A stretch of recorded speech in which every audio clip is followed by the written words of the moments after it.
지난 2008년 5월 30일 새벽 4시 10분쯤 대구 달성군의 한 빨간 대문집에 비극이 찾아왔다. 신원미상의 괴한이 침입해 할아버지 허모 씨를 무차별적으로 폭행했고, 그 소리를 듣고 옆방에서 달려온 손녀 허은정, 당시 10일, 초등 6년, 양을 납치해 사라졌다. 13일 뒤 허양은 심하게 부패, 한 시신으로 인근 야산에서 발견됐다. 유일하게 범인을 목격한 할아버지는 범인에 관해 의문의 진술을 번복하다 사건 발생 84일 후 세상을 떠났다.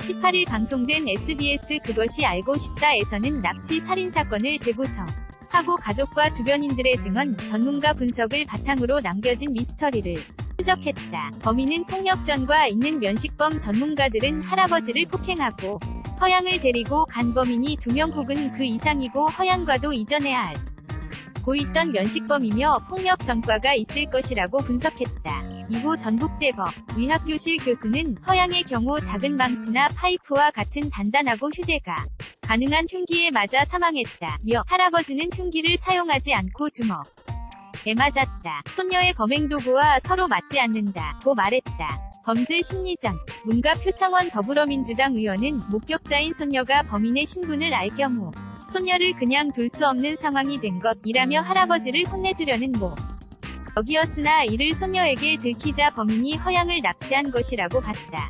박지선 숙명여대 사회심리학과 교수는 손녀를 노리고 들어온 것이 아닌데도 짧은 순간의 공격성이 굉장히 상승한 정도의 사람이라면 과거 사람을 대상으로 폭력성을 표출한 적 있을 것이라며 허양을 살해한 범인이 매우 충동적이며 공격성이 강하고 몇 차례 폭력 전과가 있을 가능성이 높다고 설명했다. 할아버지의 그 여자 할아버지 허 씨는 사건 당일부터 계속 진술을 번복한 후 결국 입을 닫고 세상을 떠났다. 안재경 당시 대구 달성경찰서 수사과장은 허 씨가 처음에는 내가 아는 사람이 손녀 데려갔으니까 걱정하지 말고 경찰은 관여하지 말라고 진술했다며 그 다음에는 고령인 내가 아는 사람이 데리고 갔다. 옛날에 생선 장수할 때 아는 사람이다 라고 하더니 나중에는 무슨 이야기 했나 기억이 안 난다고 말을 바꿨다고 전했다. 손녀들을 끔찍하게 아꼈다는 할아버지가 손녀를 살해한 범인이 누군지를 끝끝내 말하지 않은 점은 이해하기 힘든 대목이다. 전문가는 상대방이 그래도 할아버지가 감싸주고 싶은 굉장히 가까운 대상일 가능성이 높다.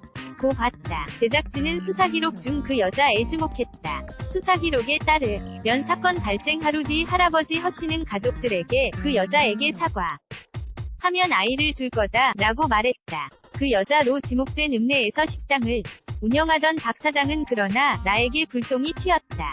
나는 들을 말도 없고 할 말도 없다. 나도 피해자 라며 허 씨가 식당의 배달 일을 도와준 연일 뿐 사건과는 무관하다며 억울하다고 호소했다. 해결 실마리, 머리카락, 한 가닥 방송은 할아버지에게 원한이 있었을 그 여자는 시장에서 일하는 스포츠머리에 누군가에게 할아버지를 혼내달라고 사주했을 가능성을 암시했다.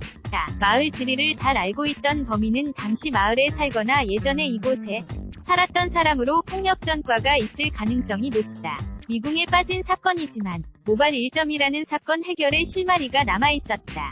국립과학수사연구원 관계자는 피해자의 신체에서 피해자 것이 아닌 다른 사람의 모발 1점이 전자 분석을 통해 확인됐다며 저희가 확보한 유전자형과 경찰의 수사를 통해 이 사람이 범인일 가능성이 있다는 결과가 더해진다면 해결되지 않은 이 사건도 범인을 잡을 수 있는 근거가 될 수 있다고 밝혔다. 이가 영기자 LE.GAY와 EOUNG1@JOONGANG.co.kr